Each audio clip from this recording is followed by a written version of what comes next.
We get more from Bloomberg government's Congress reporter, Zach Cohen. He plans to appoint LaFonza Butler, who's the president of Emily's List, which is a super PAC that supports pro-choice women or women who support abortion rights in House, Senate, legislative races across the country as something of an interim appointment. Bloomberg government Zach Cohen reports Butler satisfies Newsom's promise to appoint a black woman. 3 Democrats already running to succeed Feinstein for a full term. They include the highest-ranking black woman in the House. For Democrats, Barbara Lee, along with Congress members Adam Schiff and Katie Porter. Global news 24 hours a day, powered by more than 2,700 journalists and analysts in over 120 countries. I'm Nancy Lyons. Now back to you, Joe and Kaylee. All right, Nancy, thank you. You know, we bring you news throughout the day, of course, here on Bloomberg Radio, but you can now get the latest news on demand whenever you want it. Subscribe to Bloomberg News Now to get the latest headlines at the click of a button. Get informed on your schedule. You can do that in a couple of different ways. Listen and subscribe. Bloomberg News Now, the Bloomberg Business app, Bloomberg.com, plus Apple, Spotify, and anywhere else you get your podcast. Kaylee Lyons, I know you've already done this. Fresh off your appearance on 60 Minutes last evening, you're sharing space with some pretty interesting people here, including Michael Lewis. Yes. This was the story about Sam Bankman-Fried. Of course, this is why we see Kaylee on 60 Minutes. And Michael Lewis has written the book. Yeah. Had unparalleled access during the time we'd all love to know what was going through his head. And apparently Donald Trump was one of the things going through his head. This blew me away. Yes. Sam Bankman-Fried, I guess, really didn't want him to run for president. Michael Lewis spoke about this. Sam's thinking we could pay Donald Trump not to run for president. Like, how much would it take? Did he get an answer? So he did get an answer. He was floated. There was a number that was kicking around, and the number that was kicking around when I was talking to Sam about this was $5 billion. Sam was not sure that number came directly from Trump. Wait. So Sam's looking into paying Trump not to run, and he actually might not have come from Trump himself, but he actually got a price? He got one answer, yes. $5 billion to not run for president. Yeah. Well, this just speaks to the fact, Joe, that at the time that Michael Lewis was hanging out with Sam Bankman-Fried, he had $26 billion to throw around, and he was willing to do so. I mean, he donated tens of millions of dollars to political action committees for both parties. So had he not been roped up in this whole scandal, Donald Trump might not have run? Is that what are we going there? Perhaps. $5 billion. Or maybe he would have looked more seriously into it. But of course, I'm going to go see him in New York tomorrow. You sure are. His fraud trial begins in federal court in Manhattan tomorrow. Unbelievable. What are we going to catch a glimpse of him? We're going to hear from him. What's your thought? I'm hoping I'll catch a glimpse of him. You'll be right outside the courthouse? Yeah. Can you come on the show, talk to us about it? I would love to. All right, you heard that from Kaylee. We'll hold her to it. Kaylee Lyons is New York bound. And by the way, Donald Trump still running. Yep, just without $5 billion extra. $5 billion, I would not run, I'll tell you. Bloomberg Business Week starts right now.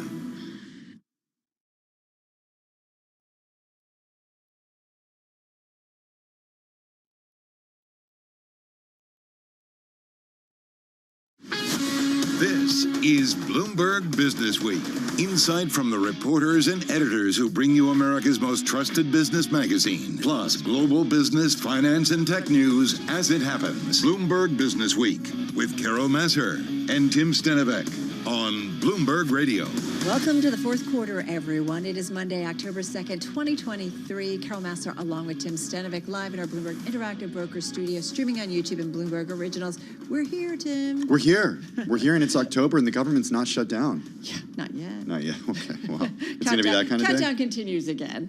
Hey, your voice sounds familiar. Were you on radio earlier today? I don't know, but you sound awfully familiar. Were you on TV earlier Busy day today? for both of us. So be kind, everyone. It is the first trading day of the fourth quarter. Got stocks down, treasuries down, yields up, small cap stocks officially down for the year too.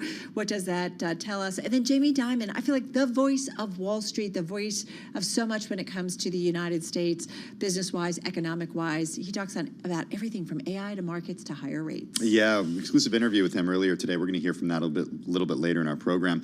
Also, Carol, on the economy, when everyone expects a soft landing, brace for impact. That's the lesson of recent economic history, and an uncomfortable one for us right now here in the U.S. I always feel like when everybody's like on board one way, look the other way. Yeah. The contrarian view always seems to, I think, pan out eventually. Also, on the economy, we're going to talk about the impact of the student loan repayments resuming today. Melissa Byrne is executive director of We the 45 Million. It's a nonprofit organization. They say they represent student loan borrowers here in the U.S., so we'll see what she has to say. Also, a lot of Elon news. Tesla factory closures. Tim, we got it is Elon's X. world, and we're just living in it. Yeah, I'm reminded of that almost every day, sadly. Whenever I log into X, I see him. That's what happens. Hey, we're going to talk about him a little bit later because could X be going public again? I don't know. That's Twitter. Exactly. We're also going to talk about Beyonce coming to the big screen. We mentioned Jamie Dimon. You're going to hear from him. And then speaking of AI's impact, Jamie talked about that. Michael Dowling is president and CEO at Northwell Health, largest healthcare provider in New York. They're going to talk about how their hospital network is planning for the world of artificial intelligence. Yeah, in the U.S. Supreme Court, Carol, back in session, key decisions on guns, abortion, federal power, and more. Greg Storr's got a great piece in the upcoming issue of Bloomberg Businessweek magazine. Yeah, so looking forward to that. All right, so that is our backdrop. So much to get to. We're also going to talk a little bit about the reckoning when it comes to ESG. It seems to be a theme over the last 6 months to 12 months, but we've got an investor that's in that space, really focusing on the next economy. So I'm curious to see what he is seeing, where he's putting money, and also what it means to be the next economy and how AI specifically fits into all of it. All right, it is time to talk about the markets. We're going to head over to our TV colleagues, Romaine and Katie, because Countdown to the Close starts now. Countdown to the Close. Bloomberg's comprehensive cross-platform coverage ahead of the U.S. market close starts right now.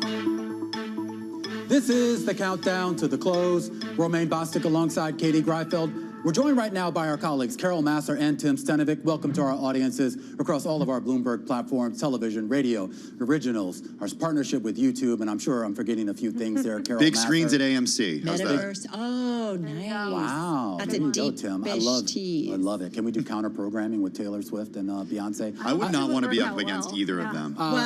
We could win. You think so? I mean, if you have the right attitude, Tim. Not with that attitude. You know who could win? I think we are living in Taylor's world. We're living in Beyonce's world. But what about living in Jamie Dimon's world? Because when he speaks, we all pay attention.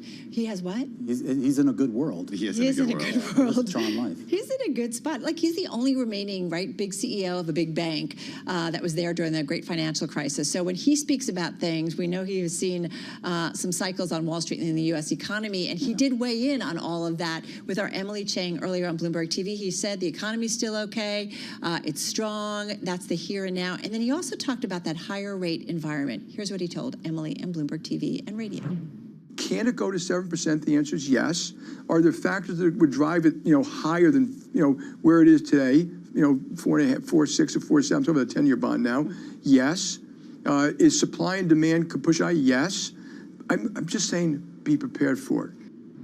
Be prepared for a lot is, I guess, what we all have to be. Jamie Dimon, of course, of J.P. Morgan. I think, though, that was interesting, but what I kind of really was blown away by let's hear it. Was Jamie saying that we're all going to live to 100, basically. We're not. I have bad news. We're not going to live to 100. All right, the next generation. I have bad news, Carol. Well, maybe. Our kids. Maybe. Our kids will live to 100. Do we really want to live to 100? Yes. Yeah. He said AI will help us make, live to 100 and be cancer-free. And then the 3.5 work week is really what I want to be talking about. Yeah, I thought that's where Carol was going. Why the extra half day? Why can't it just be a 3 week? I've done 2 different shows. I've done 2 shows today. So has Tim. Yeah.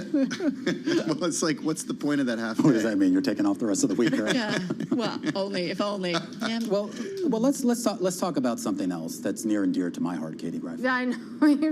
Thank you again for doing that segue for me. We already talked about it, but Renaissance, a film by Beyonce. It's going to take over movie theaters, according to this AMC press release, starting December 1st. Of course, Romaine went to the Renaissance tour. It was a 56-performance, 39-city, record-breaking world tour, and now you can see it in theaters, similar to, of course, the Taylor Swift's Eras tour, which I believe is starting this month. Well, that's what I'm curious about. So they're putting a little distance between these two. Bit, It would have been nice if they could just done them together, and instead of like, what was it, the Barbie Oppenheimer, you could have, the Beyonce and Yeah, Tay-Tay let's not pit powerful women against each other, though. I think I like spreading it out. We're pitting the fans against each other, who I know love. I actually have a serious question. Okay. Yes. Because this is something, and same with Taylor Swift, this is a way to make her concerts concerts accessible to people who weren't actually able to go to the tour. Romaine, you went to one of Beyonce's shows. Would you go then see the movie?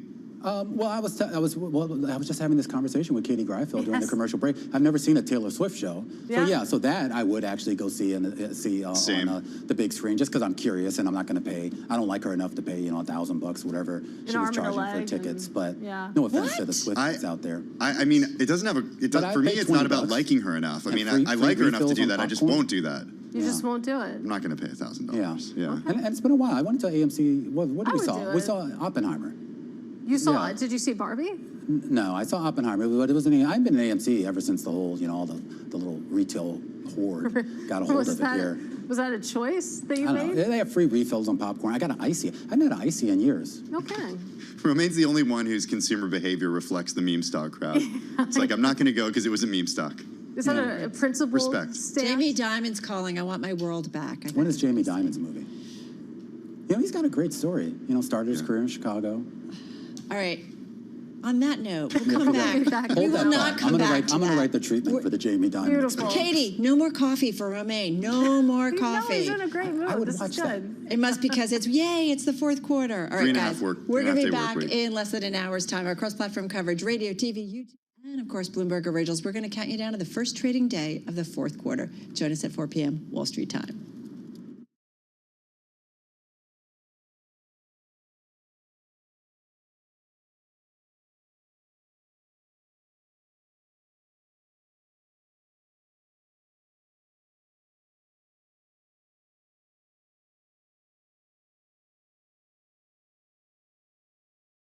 In some of the enthusiasm when everybody was ratcheting up their targets for U.S. stocks and so on, and said, wait, of course, a soft landing. It's got to happen. What happened, Carol? Reality. Reality. Okay, well, there are a few things that we're dealing with. The government might be open today, but there's a major auto strike. Student loan payments are starting up again. Check. Shutdown may come back after the stopgap spending deal lapses. That could easily shave a percentage point off of GDP growth in the fourth quarter, all those things combined. Yeah, okay. It's a big list of worries. So let's get to it, because those shocks, add them all up, and you're talking about powerful forces at work on the economy. And so it makes you think, could a recession be just around the corner? Anna Wong and Tom Orlik write about it in today's Bloomberg Big Take, which reminds everybody that when everybody expects a soft landing, brace for impact. Always run in the other direction when the pack forms. And of course, is chief U.S. economist for Bloomberg Economics, joining us here in our Bloomberg Interactive Broker studio. Love your story. We've all been talking about it. And I love how you kick it off, that when everybody expects a soft landing, brace for impact. That's the lesson of recent economic history, and it's an uncomfortable one for the U.S. right now. What does history tell us about where we are today? Right. So when we look back at 40, 50 years of recession history, it's interesting that soft landing, the mention of the word soft landing, constantly peaks right before the recession. So we saw it in 1990, saw it in 2000, saw it in 2007, saw it in 2019. And so that made us think that maybe there's a reason why soft landing optimism tends to peak right before recession. And I think that's why I think the number one reason why recession is still our base case is that the lags of monetary hiking cycle tends to be very different, even within a cycle. So just when those soft landing optimism peaks is when the stuff that has short lags start improving. So currently we see manufacturing cycle bottoming out, housing prices start turning up. Those are the places which have historically pretty short lags and entirely consistent with the models of how we estimate the lags of monetary policy. But whereas the places which has very long lags are the labor market and also financial condition, labor market and also credit markets. And that's where we think when those lags finally hit, which is around the end of this year and first quarter of next year, is when you start to see these nonlinear dynamics of recession kicking in.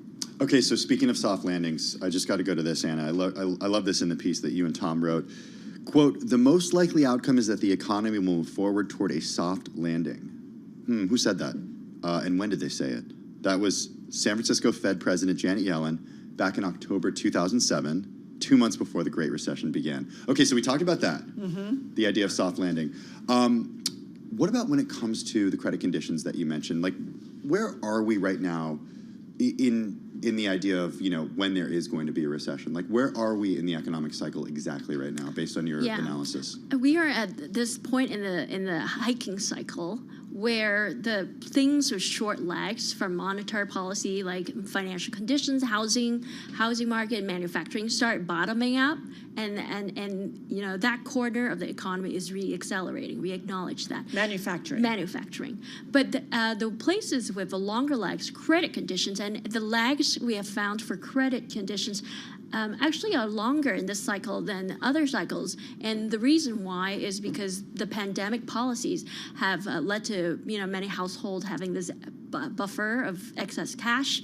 But even then, we estimate that over 80% of the households are now seeing their inflation-adjusted amount that they have in the bank is restoring back to 2019 level. So even there, that buffer is going away, and which is why we think that the lag should be kicking in terms of credit tightening. And is that the big difference, Anna, why this cycle, maybe in coming out of the economy falling off a cliff, understandably so because of the pandemic, the cycle maybe after it, where things were feeling good, getting better, was longer because of the unprecedented amount of stimulus that came in. And that's why we're just trying to figure out when that's all over. And we're starting to see signs, right? When it comes to household balance sheets, things are changing. Yeah, Carol, I think, so we look at the world with many models. We don't just look at one model. We also use our common sense, judgment, and all of that would point to that there is a part of this economic cycle that's very predictable. Like the hit of initial rate hikes on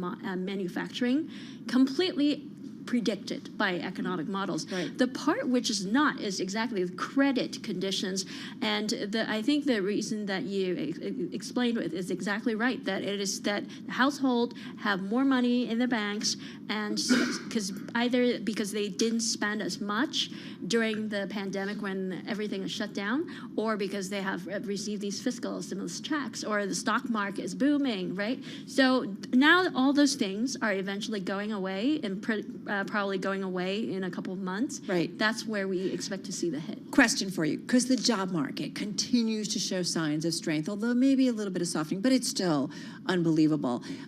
Will we potentially, though, have that recession with a strong job market, or no? The job market, again, the lag effect takes a little while, and it's just a case before we start to see the unemployment rate tick higher. Yes, you do need the labor market to turn down in order to have a recession. And Tim just gave a quote of Janet Yellen foreseeing a soft landing in 2007. In that same month where Janet Yellen gave that quote, non-farm payroll was showing 160K of hiring. So this Friday we're likely to see around that ballpark again. But that does not tell you that you can't have a recession 2 months later. It can change that quickly. Yeah. The data points. Very much so. Because I do feel like, Tim, we're in this environment, right? We've seen it where companies, if they're getting a little worried, a little bit nervous about the outlook, they start to shed jobs pretty quickly. They do, but we've spoken to some analysts who've said, they were so hard to find these employees during the pandemic that we're seeing labor hoarding right now, and that we, actually companies don't want to let people go as a result of that.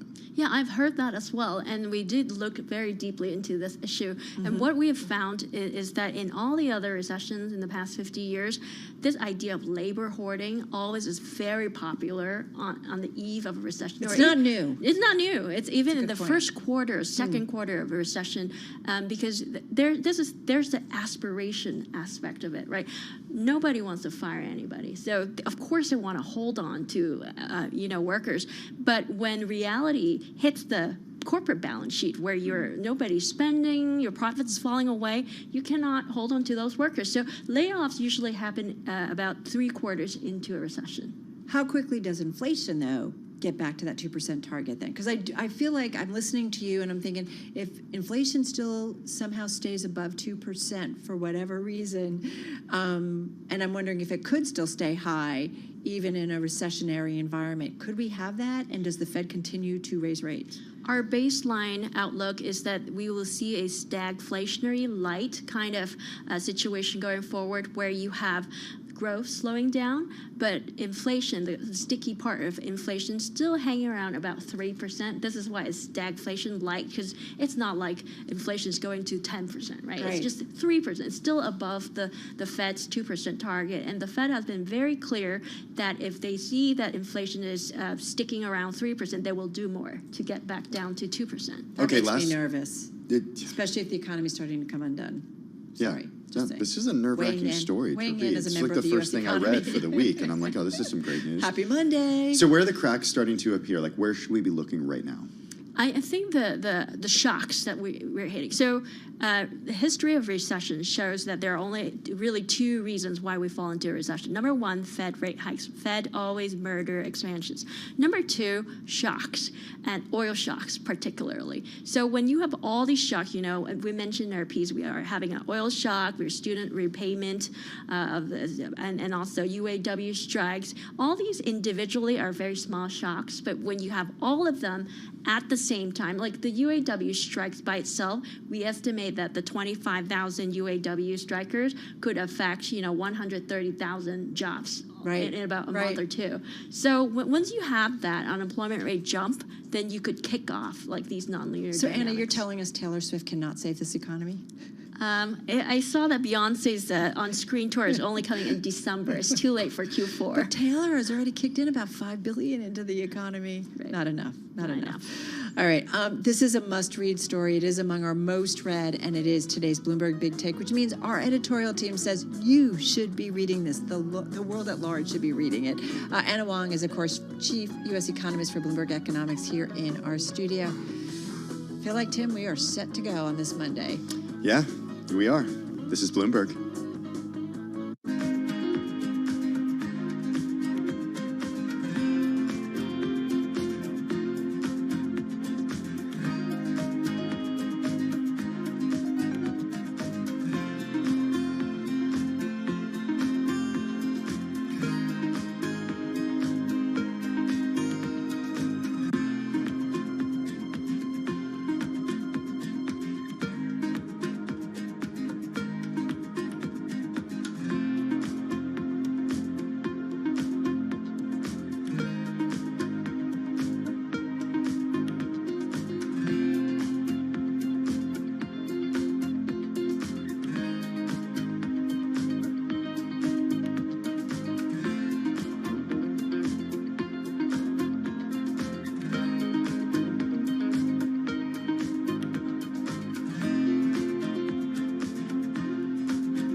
Connection lost.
markets, headlines, and breaking news 24 hours a day at Bloomberg.com, on Bloomberg Television, and the Bloomberg Business app. This is a Bloomberg Business Flash.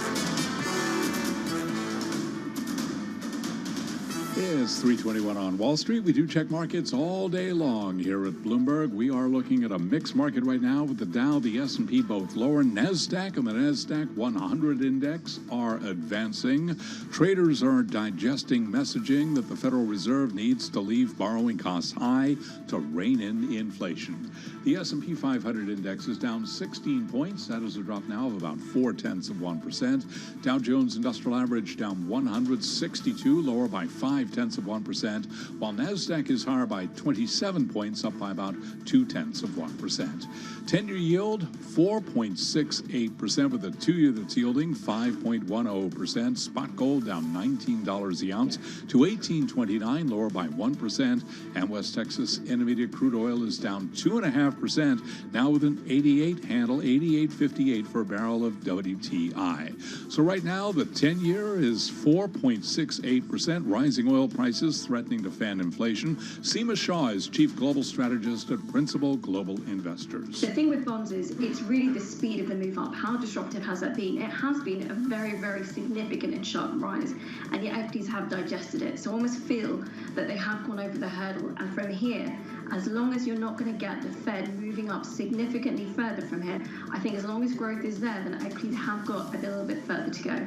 And you can hear more of that conversation on the Surveillance podcast. You can download it wherever you get your podcasts. Tesla shipped 435,059 cars globally in the third quarter. This factory downtime led to its first delivery decline in more than a year. Again, recapping, stocks are mixed. The Dow, the S&P, they're both lower. NASDAQ higher, S&P down 0.3%. I'm Charlie Pellet. That is a Bloomberg Business Flash. Thank you so much for that update, Charlie Pellet. Bloomberg Business Week is brought to you by Glenmead. Glenmead offers sophisticated wealth and investment management solutions combined with the personalized service you deserve. Your wealth, your mission, your investments. Let's talk. Visit glenmead.com to learn more. All right, Tim, so let's talk a little bit about Tesla. At its highs today, shares are up about 1.6%. Stock pretty much unchanged on the day, but there was a flurry of news on the company. That's too bad. That was one of my decliners. Sorry. No, okay. It's up 0.04%. You can always hope. We still have, about a half an hour to go. Never count on Tesla. All right, so among the stories on Tesla and Elon, Tesla deliveries sliding. Bill Ackman telling CNBC today he would be interested in a deal to take Elon Musk's X-Corp public, but he said he hasn't talked to Elon yet. And then there's, maybe he wasn't watching the Jet Chiefs game and looking out for Taylor Swift. Maybe he was doing something else last night, Tim. Yeah, he live streamed himself playing through Diablo Dungeon late last night. It's a test of his social network's ability to handle game streaming. Did it go better than his visit to the border last week? Good question. All right, so what does it all mean for the company and the priorities of its ever-evolving and news-generating leader? With that, we turn to Bloomberg News EV reporter Sean O'Kane on the phone out there in Austin, Texas, and then right here in our interactive broker studio, Bloomberg Business Week columnist Max Chafkin. Let's get to the kind of news, and that is the Tesla deliveries. Sean, what can you tell us about the news? And I thought Tesla had telegraphed a lot of this. Yeah, and I think the question was really just, how big of a slowdown were they going to encounter? And I think, we really saw that impact today. They did a pretty big changeover in China by getting that facility ready to produce what is not a dramatically new version of the Model 3, but certainly something that required some downtime to get new tooling in. And they've also had some downtime here in Austin as they have been getting things ready to start production of the Cybertruck. So, I think you're right. They telegraphed it. I think it was just a little bit of surprise to Wall Street, maybe not to Tesla, how much of a miss it was. Sean, you said Cybertruck, so I got to ask you about the Cybertruck. Sure. This thing was unveiled years ago. Is it actually going to start production in the fourth quarter this year? You never know with Tesla, right? But yeah, I think we're probably going to see some limited production. I mean, even Elon Musk has said that they're not going to be in volume production for this thing until next year at some point. But we're seeing a lot of signs that they're actually getting close to that. There are some, people who follow the company really closely, investors or fans who've been flying drones over the factory here in Austin, who have seen some crash-tested Cybertrucks. We've seen some sort of, what they call release candidates, which is pretty close to production quality, driving out in the wild. So that they're doing crash tests is a pretty good sign that they feel comfortable with the level that they're at, and they're ready to start maybe shipping some of them soon, even if they are missing the third quarter target that the most recent deadline they had given themselves. All right, not to shame on toddlers, but sometimes it feels like watching Elon is like watching a toddler. He's like kind of all over the place. So Max Chafkin, come on in on here. We've got, the delivery news. We've got Bill Ackman out there on CNBC, maybe, I don't know, regarding X. And then you've got Elon Musk last night streaming. How do you think about him? Well, so I am not a Diablo expert. All I can say is that, for months, Twitter, now the company now known as X, has been, trying to find ways to justify itself, trying to find ways to essentially turn the company around, turn perceptions about the company around, both among advertisers and users. And I think that is the most important asset that the company has is Elon Musk and Elon Musk's own feed. And so logging on to X to live stream a video game, as he did the other night, or going to the border in Texas, as he did on, I believe it was on Friday, and sort of trying to, do kind of like a weird political magazine thing. It's all about just finding ways to change the narrative here. I don't think it's totally clear that it's working, although the company definitely wants to. We have Linda Yaccarino set to meet with bankers later in the week, and of course, this kind of long-running question about how long it's going to take for advertisers to sort of come back in big numbers. But Max, is there any indication that he's built a viable business now that he's let so many people go and changed the product so much since he took it private? Well, I think it's possible. The other day... Like, are we putting the cart before the horse here with talking about taking this company public? The most important asset that, as I said, the most important asset this company has is Elon Musk's following. As we know, Elon Musk is amazing at getting public market investors to put money into speculative investments. Here we are talking about the Cybertruck, this thing that, as you said, is years delayed, and investors are still sort of, okay with it. So from Bill Ackman's point of view, Ackman, of course, is basically has this investment vehicle that's a lot like an IPO. He needs a candidate company. If he were somehow able to persuade Elon Musk to, work with him on a SPARC deal, it's called a SPARC. It's basically a lot like an IPO or somewhere between an IPO and a SPAC. And if you were able to persuade Elon Musk to stay as CEO, that would probably, go over well with public market shareholders. There still are a lot of fans of Elon Musk at the moment. Right? Yes. Yeah. Hey, Sean, I do wonder, too, in terms of there's always, I feel like when we talk about Elon, that he's got his hands in too many pots, although he seems to do well with it. But there is always that point when there's maybe some concerns. It's like, well, wait a minute, maybe he's just doing too much. What are investors, thinking about how Tesla kind of longer term in terms of where it's going? Is it still on track? I mean, I think there's always questions from some investors about succession planning and sort of the roadmap. I think it'll be really interesting to see if those questions resurface in any sort of tangible way on this call later this month as they discuss the third quarter results, because this is going to be the first one since we find out that the CFO, Zach Kirkhorn, is leaving. And that's one of the big sort of questions hanging over the company right now and over the last couple of weeks is what are the circumstances of that departure? Zach is someone who was making promises that, gross margins were going to stay at a certain level and that, all the price cuts earlier this year really weren't going to eat into the business. And then that wound up actually not being exactly the case. And then a couple months later, he's out saying he's out the door. So I think there are, maybe more than recently over the last couple months or a year or so, we're probably going to hear more of those questions about it. But, broadly, I don't think we see too much doubt in the outlook for them because the stock still sort of holds, and they've been able to deliver the vehicles that they have on the road in pretty sizable numbers, right? Especially stock compared still to any has of the doubled this competition. year. Yeah. Hey, Sean, give me like 30 seconds on the Cybertruck here because this thing is really important for Tesla, and it's entering a market that's dominated by Ford and GM that Japanese automakers have tried to enter and dominate, and they've failed. It's really a great unknown. I mean, there clearly seems to be a lot of interest. How much of that is just people liking to joke about how they have a pre-order in for it or not is kind of hard to tell. Yeah. But there's so much that we don't know about it. We don't really know the final base price because that's obviously going to be going up by the company's own admission. We don't know, how well it's going to perform in these crash tests. Steel is pretty heavy and pretty rigid compared to the cars that we're used to these days that crumple up pretty easily to be able to displace all that energy.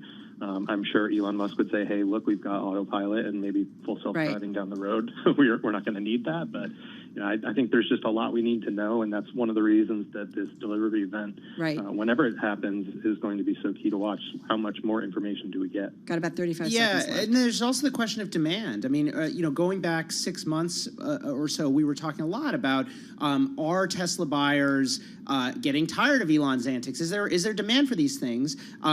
Price cuts, these massive price cuts on the Model 3 and Model Y in particular, have clearly helped address that problem, if it even was a problem. But the Cybertruck presents, a new challenge, right? This is a very, very different looking car, a very different car from what the average truck buyer is into. And it's not clear that the, combination of video games and weighing in on immigration policy is necessarily the best way to reach, the average truck buyer.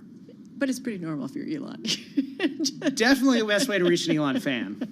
All right, got to leave it there. Our thanks to Sean O'Kane, Bloomberg News EV reporter, and, of course, Bloomberg Businessweek columnist Max Jafkin. Well, let's now get a check on the latest world and national news. We got Nancy Lyons in the Bloomberg 99.1 newsroom in Washington, D.C. Hey, Nance.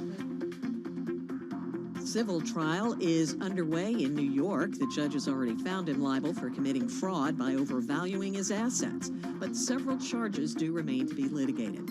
The former president has been on the front row during today's arguments and spoke during an afternoon break. This is a judge that should be disbarred. This is a judge that should be out of office. This is a judge that some people say could be charged criminally for what he's doing. He's interfering with an election. And it's a disgrace. This trial is expected to last a couple of months. Defense attorneys say Trump does plan to testify, and so do his sons, Eric and Don Jr. The Fulton County District Attorney's Office in Atlanta has subpoenaed former New York Police Commissioner Bernie Kerik to testify in the first trial on alleged efforts to subvert Georgia's 2020 presidential election results. 19 defendants, including former President Trump, are charged, and the first trial is scheduled to begin later this month.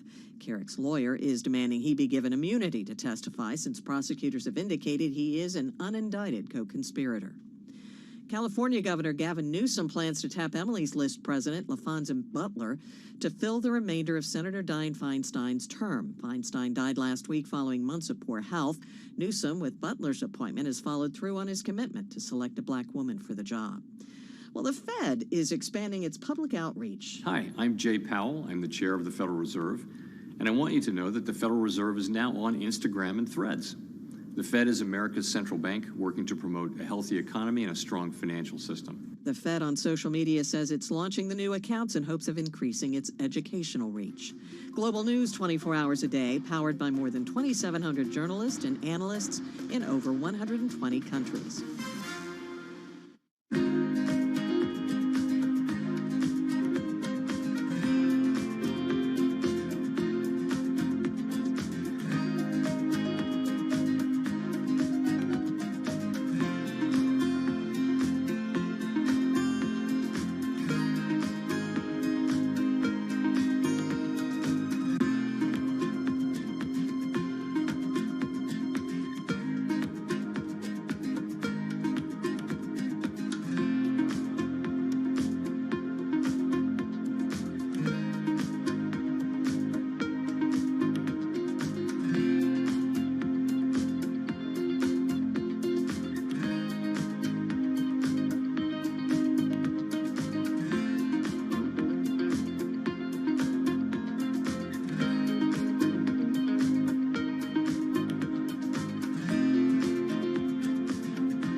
news, headlines, and breaking news 24 hours a day at Bloomberg.com, on Bloomberg Television, and the Bloomberg Business app. This is a Bloomberg Business Flash.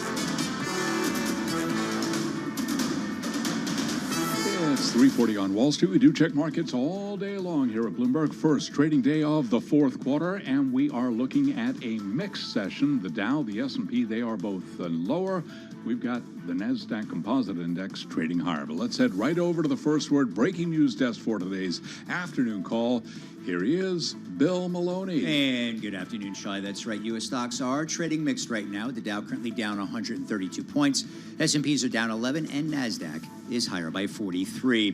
The U.S. 10-year yield at 4.68%. Gold is down 19. Oil is falling. And Bitcoin is higher by 2.7%. Among the main 11 S&P sectors, only tech and telecom were in the green, and leaders to the upside in the Dow, UNH and Microsoft, while 3M fell as much as 4.6% to an 11-year low. In other news, Tesla Q3 deliveries missed estimates, and wrapping things up, the U.S. 30-year yield hit its highest level since 2010. Live from the first breaking news desk, I'm Bill Maloney. Charlie? Okay, we thank you very much, Bill Maloney. And to hear live breaking news over your Bloomberg, type Squawk, SQUA, on your Bloomberg terminal. I'm Charlie Pellet. That is a Bloomberg Business Flash. I'm driving in my car. I turn on the radio. How about you let me drive? Oh, no. Who's gonna drive you home? Honey, please, I'll do the driving. Drive on. Excuse me, I want to drive. It's the question that drives us. This is the Drive to the Close. Start funky music will drive us till the dawn. On Bloomberg Radio. Can I just say, I cannot believe it's October already. I didn't even realize it. It snuck up on me. I mean, we got to buy our plane tickets. I haven't done that. That's what makes me think of. And I'm not talking for Thanksgiving or Christmas holiday. No, I'm talking like we got a trip coming up next week. Next week, and we don't have tickets yet. So that's how it snuck up on me. All right, a lot of things sneaking up on us, including earnings just a couple of weeks away. Let's get to our next guest. She's Senior VP in. Lisa Erickson is also head of the Public Markets Group over at U.S. Bank Wealth Management. She's on Zoom in Minneapolis, Minnesota. It is nice to have you back with us, Lisa. This market environment, the fourth quarter, what are you thinking might ultimately be the major themes, or is it hard to kind of figure that out right now? Well, we're going into this fourth quarter a little bit cautious. And the reason why is when you look at the balance of risk and reward, what you really see is pretty even stack on both sides. Certainly on the positive side, we've had corporate earnings remain relatively resilient and beating expectations for most of the year. In addition, the consumer really has held in there with their spending despite multiple headwinds. And certainly when we look at monetary policy, we're certainly closer to the end of a hiking cycle, although the exact end is yet to be unknown. But on the other hand, when we just look at overall economic activity, it certainly is slowing, and not just here in the U.S. And again, as we talk about monetary policy, it's unclear how long higher for longer is going to last. So that really leads us more at a neutral position, just recommending that clients would stay at their strategic weight, whatever that typically would be. So does that mean a recession is coming? A recession is imminent? What does that mean?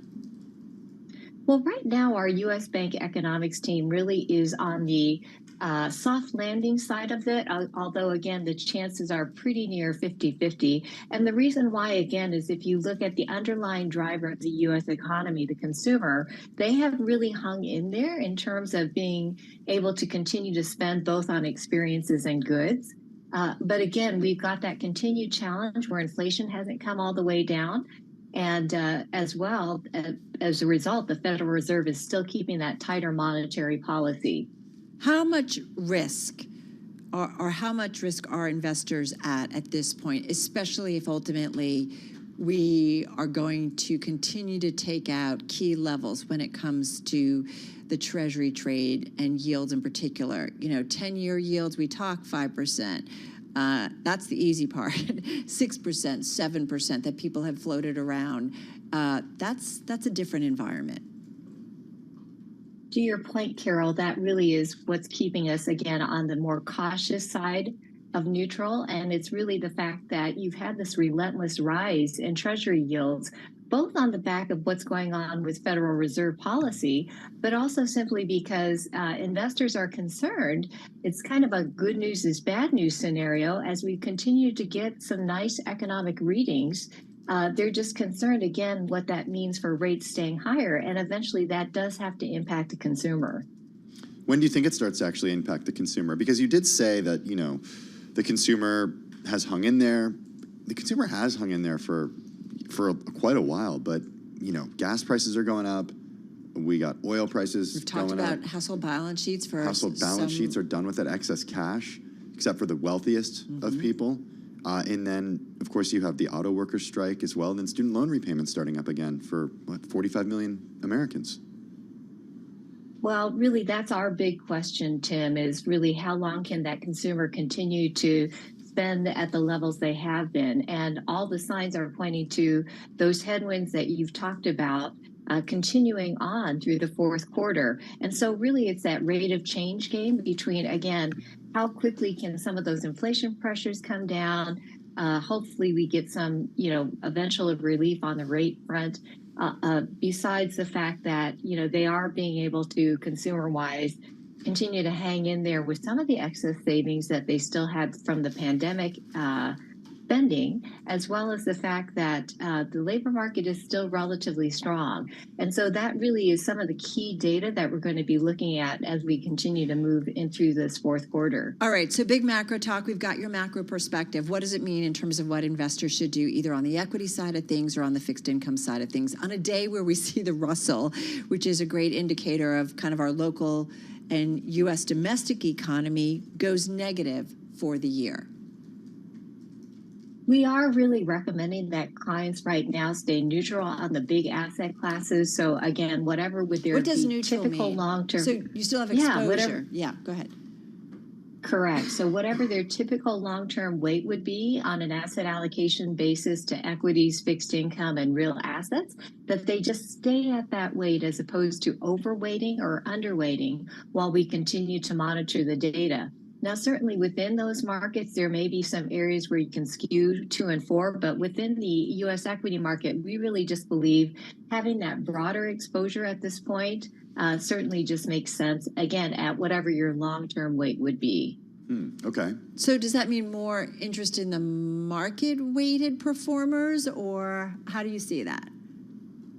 Well, right now, we just recommend broader exposure to the market, but certainly for clients who have a shorter term time horizon in terms of any liquidity or current investment objectives, our favoritism within the U.S. equity market actually would be to some of those sectors that offer above average dividend growth and yields. And really the reason why is, again, with some of this uncertainty in the economy right now, and the potential volatility that we've seen, having that income cushion, we think, really makes a difference. You're the second person, since I did a show earlier on Bloomberg Radio and on our YouTube channel with Bailey Lipschultz, second person, Tim, who talked about dividends and looking at dividend-paying stocks in this environment. Is that where we are in the cycle, Lisa?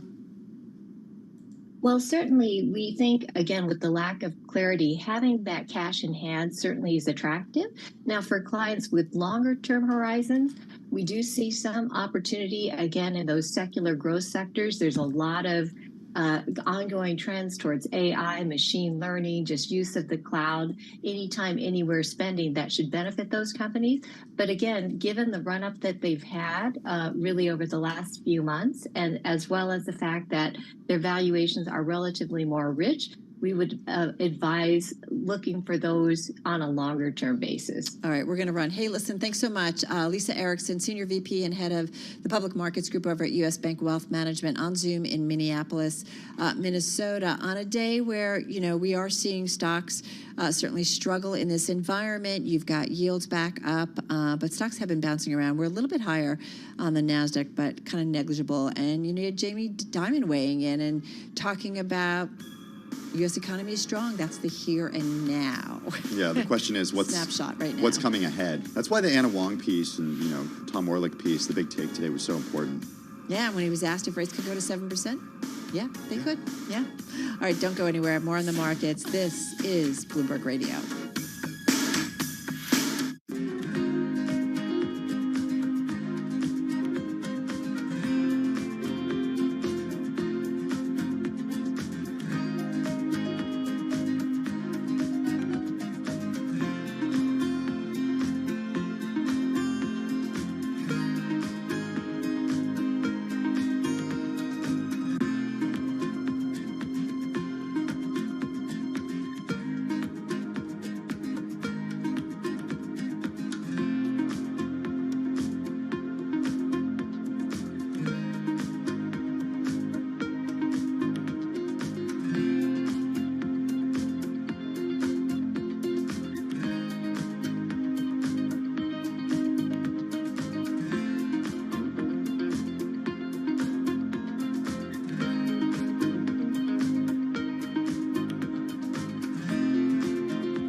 Your company news headlines on Bloomberg Radio.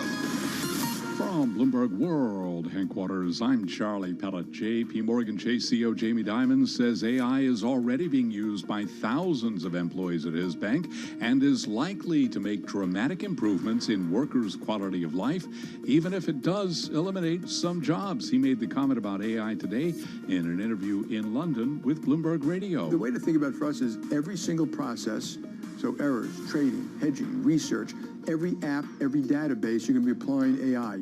So it might be as a co-pilot. It might be to replace humans. Like, AI is doing all the equity hedging for us for the most part. It's idea generation. It's large language models. It's note-taking while you're talking to someone. And while it's taking notes, it may actually say to you that, here's the thing of interest the client might be interested in. All error, all customer service. It's a little bit of everything.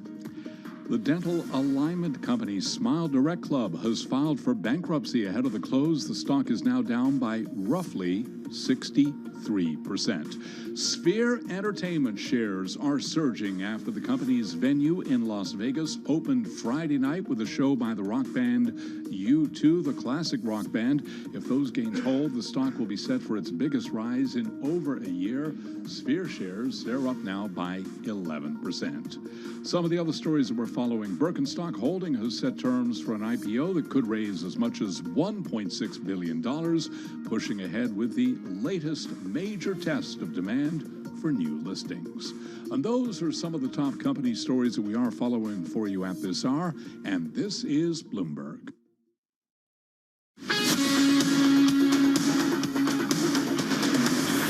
You're listening to Bloomberg Business Week with Carol Messer and Tim Stenivek on Bloomberg Radio. All right, folks, just about 4.5 minutes left in today's trading session. Tim and I, in just a few minutes, are going to head over to our TV colleagues, count you down to the close on this first trading day of the fourth quarter. Already that time? Time flies. Having said that, you know, it's time for the Fed to just in a big way, kind of lean into social media. And I couldn't figure out a good, segue. Are you ready to see Fed Chair Jay Powell in your Instagram feed? Like, what's he doing over the weekend? The kind of products he's using? There's a serious part to this story, though, yes. Carol, Okay. which is that, you know, the Fed wants to communicate with real Americans, right? Yeah. And maybe, you know, saying long and variable talked about that lag. in a speech last week, right? He did, yeah, but maybe saying long and variable lag over and over again isn't the best way to do that. Maybe the best way to do is go to Instagram, because the Fed announced today that it would join Instagram and Threads, formerly, well, that's Instagram. That I was thinking, wait, are they doing Twitter? Bolstering their social media presence to 7 platforms. So wait, what else are they going on? I'm guessing they're on X. I know they're on X. Yeah, I follow them on. Oh, yeah. Besides X, the Fed is also on Facebook, YouTube, Flickr, and LinkedIn. It has yet to join TikTok. But, man, would it not be great to see Jay Powell on the latest dance screen? I don't see the Fed joining TikTok. The whole, everybody. ByteDance, China-owned thing, federal government. Might be a problem. Sort of thing, yeah. Some of the Fed's 12 reserve banks are semi-independent from the board in Washington. They made forays onto platforms like Instagram. During the pandemic, San Francisco Fed President Mary Daly hosted an Instagram Live with college students offering advice about looking for jobs amid widespread lockdowns. I actually think it's a pretty cool thing.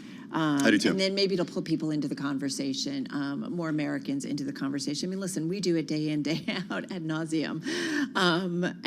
But it really, this whole idea of just everyone kind of understanding Fed policy. What? I want to get this. In 2021, the Cleveland Fed, home to the Center for Inflation Research, put out a series of videos that utilized Lego to explain how the central bank works to keep inflation low. That's like cool. Schoolhouse Rock, the Fed style? Hey, Lego's big in my style? home right now. And, it's fun for parents and kids. When Arlo starts talking about the real inflation rate, you know that the Fed has reached masses. He wants to, when he wants to go for a ride or something like, with one of those coin-operated ride things, he says, just go to the money store if you don't have any money. Go buy some money. Oh, that it was true. All right, stick around, everybody. Beyond the Bell. It starts right now.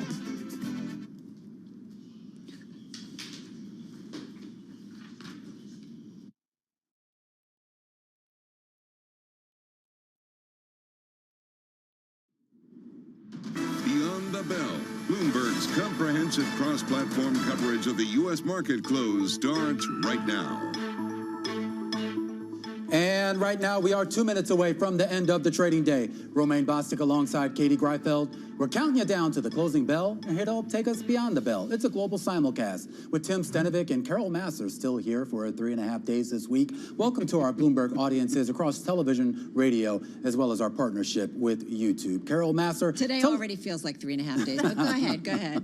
Well, yeah, I assume you're referring more to the market rather than to me, because they have a market that's causing a lot of concerns here. I mean, look, we talk about this rise in rates here, and it's been relentless. This sell-off that we've been seeing, pushing rates higher once again here, and that's having an outsized effect on equities as well. Yeah, absolutely. You see it in the trade, and I feel like finally everybody's getting kind of into or understanding of this idea that it's going to be a higher rate environment, and where we ultimately top out, who knows, but it's going to stick around for some time.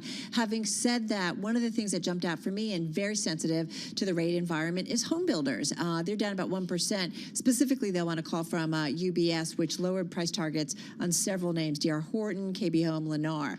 But I'm going to keep watching that home sector because I feel like very sensitive to what's going on. That group's up for the year, Tim, but nonetheless down about 1% today. I'm trying to get as much commentary about the consumer and the strength of the consumer as I can. We're about to get into earnings season, so we're going to hear from the big banks soon, and we'll get some commentary about the consumer from them. But Romain, the big take today, all about the U.S. recession being more likely than a soft landing. So we spoke to Anna Wong about that, and then we just spoke to Lisa Erickson over at U.S. Bank Wealth Management, who said the consumer is hanging in there. The consumer is hanging in there. So what's going on? But hanging in there, I don't know. You want a strong consumer. You don't want one hanging by, basically their fingertips off the cliff, which is what it sounds like. A lot of people think that where we're at right now. And I guess we're going to find out in a big way, Tim, over the next couple months here as we head into the U.S. holiday seasons. Let's walk you through some of the numbers here with the Dow Jones Industrial Average going to finish the day in the red, down about 0.2%. Meanwhile, the S&P 500, which was down more than 0.6% at one point, actually inching back into the green here at the close, only higher by less than 1 point here, but I guess some people will take that here. The NASDAQ Composite doing a little bit better, up about 0.7% here on the day. The NASDAQ 100 up 0.8%, but the big laggard on the day was the Russell 2000, which was right around down about 2%, and at its lowest point on the day. It's going to close here, Carol, down 1.6%. Yeah, and down for the year, it's down about 0.25%. So very telling in terms of those domestic companies here in the United States. And almost down 10% from that year-to-date high. Yeah, significant, right? Yeah. And I think we're getting a lot of market conversations around that trade in particular and what it forecasts. Katie, hey, the S&P 500, not as negative as it looked certainly earlier in the day, as Romain pointed out, but still 391 names to the downside. Katie, 112 actually eking out some gains here.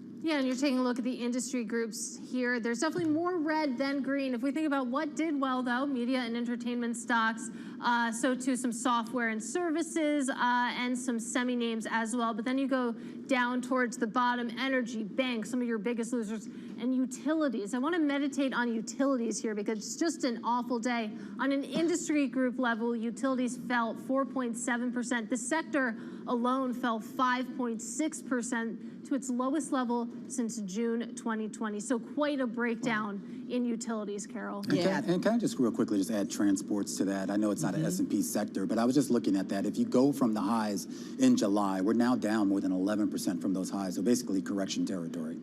All right, guys, let's get to, I think that's really significant. I always love watching those names, right? There's companies that move stuff around and it's a great indication of what's going on in the economy. I do want to go to NVIDIA, if I may, because it's topping the S&P 500 today. At its highs up almost 4%, finishing the day, though, still with about a 3% gain. Goldman Sachs adding that name to its conviction list. The firm seeing strong long-term growth prospects for the chip maker, as we know, a major player when it comes to all things AI. There's more to it. Check out the Bloomberg and get a little bit more on what Goldman said, but nonetheless a standout today. Also top in the S&P 500 today, Google, Alphabet specifically.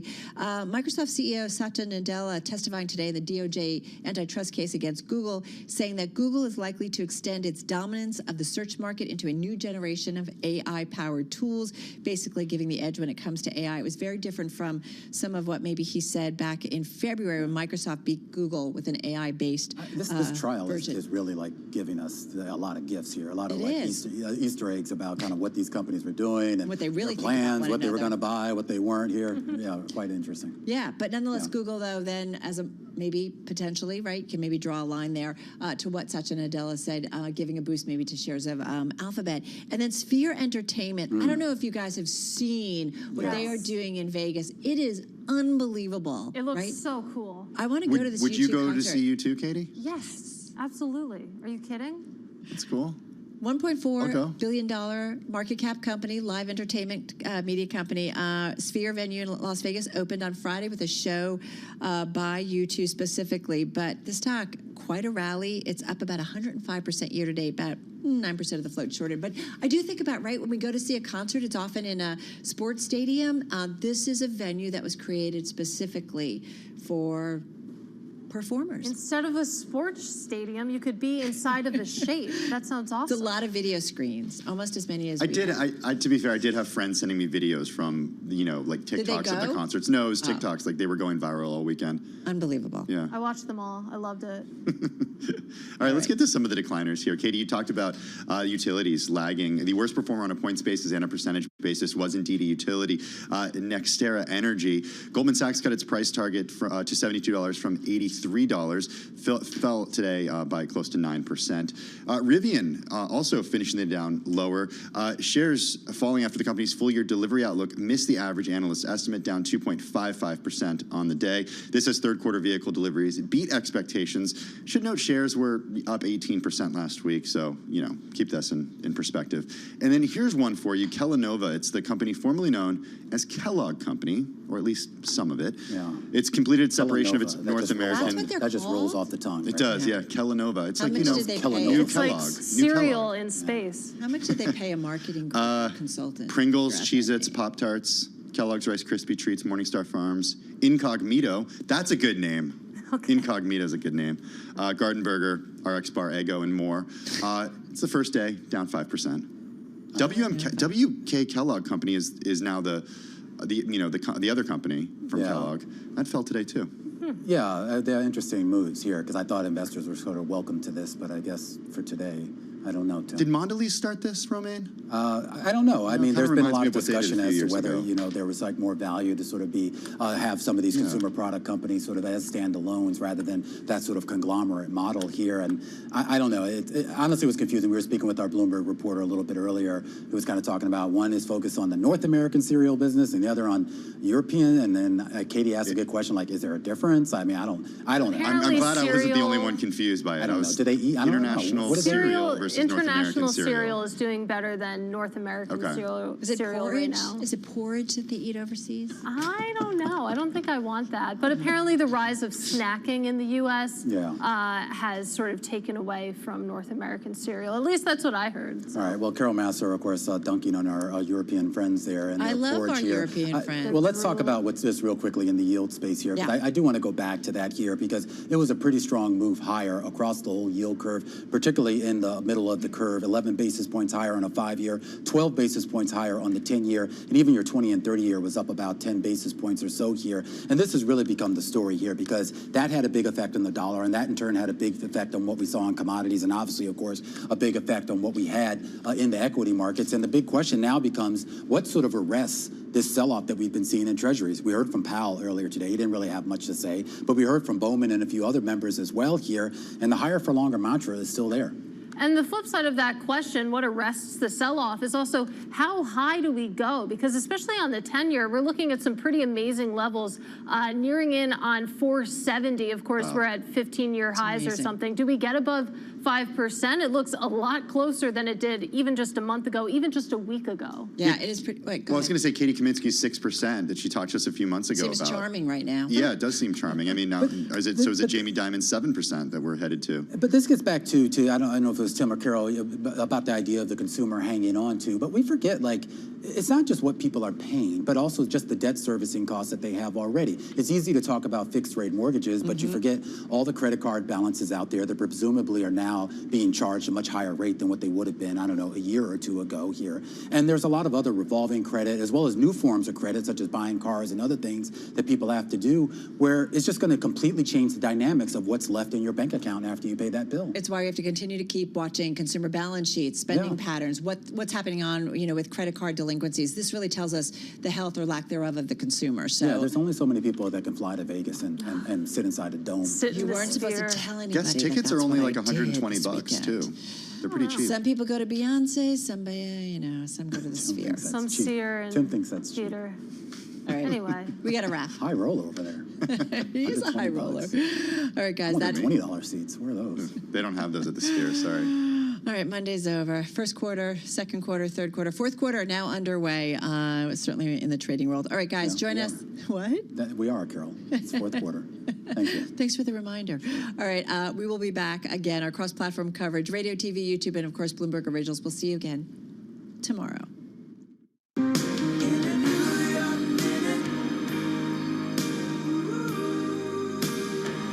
right, we're going to shift gears a little bit from the markets to politics, although it's all connected ultimately, I feel like, when everything is said and done. But we did know former President Donald Trump, he was sitting in the front row of the Manhattan courtroom today, flanked by a team of lawyers and Secret Service. He watched as the state played a clip of his former lawyer, Michael Cohen, testifying that the disputed assets were often valued more to get Trump higher on the Forbes list. We're talking about those disputed assets are real estate holdings. Yeah, past testimony by Trump Organization officials and emails with the Trump family bankers were among the first pieces of evidence lawyers for the state pointed to in court to show that the company falsified asset values to get better terms from Deutsche Bank, among others. All right, so let's get to it and more on today's trial and what's at stake. Bloomberg News legal analyst and host of Bloomberg Law, weeknights at 10 p.m. Wall Street time on Bloomberg Radio, June Grosso here in our interactive broker studio, along with Bloomberg Opinion senior executive editor Tim O'Brien, also author of Trump Nation, The Art of Being the Donald.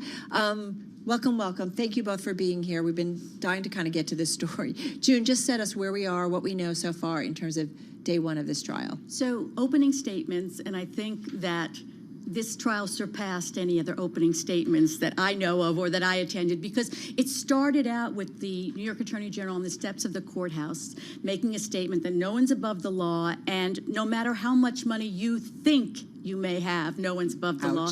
And then Donald Trump in the courthouse talking about, first of all, blasting the judge, calling him a rogue judge and saying the decisions were unfair, and of course the witch hunt, and that the district attorney was a racist district attorney, on and on and on. And he kept, every time he came out, he would again, sort of, it's a rolling press conference or a rolling statement. So every time he came out, he would repeat it, and even saying things like the Justice Department, which has nothing to do with this civil case, Correct. The Justice Department was against it. So it was quite an extraordinary set of events. Hey, Tim, come on in here and just give us your impression. I mean, you wrote a book about Donald Trump years ago. You've been following him since before he was, president, before he ran for president. I feel like extraordinary applies to anything that's connected with Donald Trump, but go ahead. Who did you see up there today? Well, he's a performance artist, and I think all of this was performative. I think he's somebody who knows he's guilty, and in fact, in this case, it's pretty baked in before he even arrived in the courtroom that he was already found by the judge to have committed fraud. The judge had already recommended that he was going to pull Trump's business certificates, which would prevent him from doing business in the state of New York. So I think he thought, what do I have to lose by simply coming in here and savaging the whole process publicly? It gets me more cred with my political supporters. I think in a lot of ways, you're seeing this transition from Donald Trump as someone who promoted himself for decades as a can-do entrepreneurial businessman into a political cult leader. And prioritizing that's his new role in the world. Having said all of that, it's also a demonstration of how undisciplined he is, both emotionally and strategically, because it would behoove him to relax and to not attack every judge that's overseeing these massive prosecutions sitting on his doorstep. And in this case, the judge hasn't decided fully yet what the damages will be. There's the potential of a $250 million financial penalty, and again, the removal of his ability to do any business in the state of New York. His family's legacy is tied up in New York. A majority of his net worth is tied up in a handful of buildings in New York. And he's been so reckless around that because I think he thinks it's going to get taken away. Right. So why not just come out like Yosemite Sam and start firing his guns in every direction, including into his own feet? But his lawyers followed his lead. Instead of instructing him, okay, and take it down a tone, his lawyers followed his lead in the opening statements. And what happened was Alina Habba, who's one of his lawyers, pretty well known for representing him, hadn't decided to make an opening statement, and then decided to make what in her opening statement was an attack on the district attorney, much as Trump had said, that she was biased against him, that she ran so that she could actually bring this case against him and against the judge. And that they had a back because and they're forth. Performing for Trump. Yes, he's they're performing for the exactly. public. They're performing for I him, think and it will all be, of them are in over their heads. Once he's not there, which I can't expect him to. I wouldn't expect him to be there more than a day or so, or when he's called to testify. I think the temperature in the courtroom will go down a lot because they were advancing the arguments that the judge has already rejected. It's crazy. I want to go back to something you said, Tim. Like, is this the transition of, Donald Trump, this billionaire who made all his wealth to, as you said, this very kind of key political figure. He's been a shapeshifter his entire career. Remember, he was an outer borough real estate developer, and then he became a casino magnate, and then he became a television celebrity, and then he became president of the United States. And he is very astute at zeroing in on what his audience wants, whether the audience are people pulling levers on a slot machine, people tuning into The Apprentice, or people who vote for him in national elections. Well, go ahead, Carol. Does it matter? Is Trump likely to lose a lot of his wealth, his business standings here? Is that, can we assume that that's going to happen, or it's not necessary? The judge already has pulled the business certificates, as Tim said, but the judge's order. What does that mean? Even the judge. What does that mean, though? I don't even think the judge knows exactly what it is. He can't operate a business in the state of New And York. that's done. No, it's not done because it has to go on appeal before I'm sure it's not. Nothing's going to happen until there's appeal. They're going to decide on a receiver. But even the judge at that hearing said he has to do more work. He's not quite sure how to implement that order, because that order is really a stunning order. Every lawyer I talked to said they were... A corporate death penalty. Exactly. Every lawyer I talked to said they've never seen an order like that at a summary judgment stage. And now that this same judge is going to make a decision, and Trump is there, his lawyers are saying he never committed fraud. Mar-a-Lago is worth $1 billion.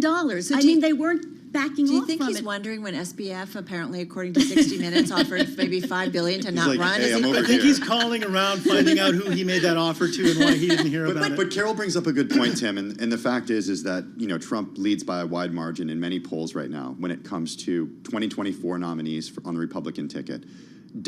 Do you see this changing anything there? I mean, is this a guy who's going to win the nomination? Possibly. I think the polls have to get road tested. The people who respond to polls tend to be the true believers. They're the same people who vote in primaries. Donald Trump is not going to be elected president simply on his core base supporting him. He needs to get to independent voters, moderate Republicans, some of the same people who put him in office in 2016, and the same people who abandoned him in every national election since then.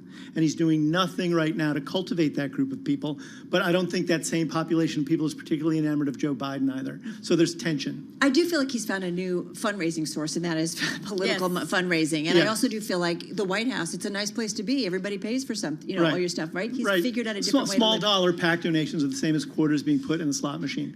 As long as you convince people to keep parting their ways with their money, you can take it all the way to the banks. But this is before a judge, by the way, and this is the judge who's ruled against him. So why isn't there a criminal case? Well, what a good question, Carol. They had an opportunity to bring this. This was the case that was before Cy Vance for years. That was before Bragg. No. This is the New York State Attorney General's case. Alvin Bragg has a separate criminal case. Right. That is in motion. But I'm just saying they had these facts. They could have brought this kind of a case, but they didn't want to bring this kind of. They didn't want to bring a case based on valuations like the Attorney General has. Well, I think Alvin Bragg is attempting to criminalize some of the things that Letitia James has put into the civil realm. I think she just chose this route because I think she felt she had a stronger case to make. She doesn't have to prove intent. That's the difference between a civil and a criminal case. So the bar for penalizing him is lower. It's just kind of fascinating. Next thing, I mean, this is going to be a long case, right? 3 months? They've asked till Christmas. Oh, have they? Okay, I've lost track. I think till December 22nd. I have SBF confused with DJT. Different individuals. Interesting, though, and you do wonder kind of ultimately how this ends and what it means for Donald Trump. So, guys, thank you so much. Two different perspectives. So appreciate it. Bloomberg News legal analyst and host of Bloomberg Law, of course, June Grosso, along with Bloomberg Opinion senior executive editor Tim O'Brien, also author of Trump Nation, The Art of Being the Donald. You are listening and watching Bloomberg Business Week. Carol Massar along with Tim Stenovic, and this is Bloomberg Radio.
markets, headlines, and breaking news 24 hours a day at Bloomberg.com, on Bloomberg Television, and the Bloomberg Business app. This is a Bloomberg Business Flash. It's 4:21 on Wall Street. We do check markets all day long at Bloomberg. The Dow ended the day lower. The S&P eked out a half-point gain. NASDAQ was up 0.7%. S&P ending the day little changed. Next Era Energy Partners dragging on the S&P after a downgrade. Next Era today was down by roughly 8%. The S&P up 0.5 point, little change there. The NASDAQ 100 index was up 0.8%, higher by 122 points. 10-year yield today at 4.68%. 2-year yield 5.10%. Spot gold at $18.28 the ounce, down 1.1%. And West Texas Intermediate crude fell 2.2%. $88.77 for a barrel of WTI Brent. The global benchmark holding above $90 a barrel. $90.57 for a barrel of Brent, down today by 1.8%. Tesla shares advanced today. It did ship 435,059 cars globally in the third quarter as factory downtime led to its first delivery decline in more than a year. Today's results did miss expectations, but again, the stock Tesla up by 0.5%. Recapping, little change in the S&P 500 index to kick off the brand new trading quarter, up today by 0.5 point. I'm Charlie Pellet, and that is a Bloomberg Business Flash. Thank you so much for that update, Charlie Pellet. Get the latest news whenever you want it with Bloomberg News Now. Top stories from our global team of reporters at the click of a button. Get Bloomberg News Now on the Bloomberg Business app, Bloomberg.com, and anywhere you get your podcasts. All right, so Tim, we've been talking a lot about this conversation that Jamie Dimon had with Bloomberg Originals' Emily Chang, that over the next generation, AI, artificial intelligence, is going to have a profound impact, not just on the way we work, but also in a big way on our health. Yeah, here's what he said. Your children are going to live to 100 and not have cancer because of technology. And literally, they'll probably be working 3.5 days a week. Live to 100? A world without cancer? 3.5-day work weeks? Sign me up. Yeah, sounds pretty great, right? All right, so let's see what our next guest has to say about the role AI will play in our health. Michael Dowling, back with us, President and CEO at Northwell Health. You know, the largest healthcare provider in New York. The Northwell system treating over 2 million New Yorkers each year at 21 hospitals, 890 outpatient facilities. Michael Dowling joining us on the phone from Long Island this afternoon. Michael, it is great to be talking with you and not necessarily focused on the pandemic. So nice to be back with you once again. AI, you guys are hosting your annual Constellations Forum that focuses on AI and healthcare, Constellation Forum, I should say. And you are focusing on AI and healthcare. How are you guys, in putting this together, thinking about artificial intelligence, which is not a new science? You're actually on Zoom, so good to see you on camera. Thank you. Tell us a little bit about it. Well, I mean, as you just mentioned, AI is not new. The capability of it, the accelerated capability of it, has been enhanced dramatically over the last couple of years, and that will continue. And it's going to be an integral part of everything that we do going forward. So we have to decide. The big decision point for me is deciding what is it good for, and what is it not so good for. And I think we will be going through that analysis for quite a time because it provides extraordinary opportunity to improve clinical care, improve diagnosis, analyze data. But it also brings with it some potential dangers. You don't want the machine brain to outpace the human brain so that the human brain can't figure out what the machine brain is doing to you. Okay. And that is something we have to be very, very careful of. Let's talk about the pluses before we get into the potential dark side here, which sounds like something out of a sci-fi movie. What do you make of what Jamie Dimon said earlier today? Your children are going to live to 100 and not have cancer because of AI technology. Is that true? Well, I want to live to be 100 first. That's what we were talking about earlier. Me too. Yeah. Hear, hear. Yeah, but is that where we are? Is that an accurate thing to say, do you think? We're getting awfully close. I think we just got to be careful not to over-exaggerate. I think it can have wonderful potential to allow us to identify the diseases earlier on, especially with the genome sequencing. When you combine the results of the mapping of the human genome with AI, we will be able to predetermine way in advance what you potentially could end up with having problems with. Okay, so then what would you do about Potentially that? able to intervene. What would you And do so- about that if you noticed somebody was set to get cancer?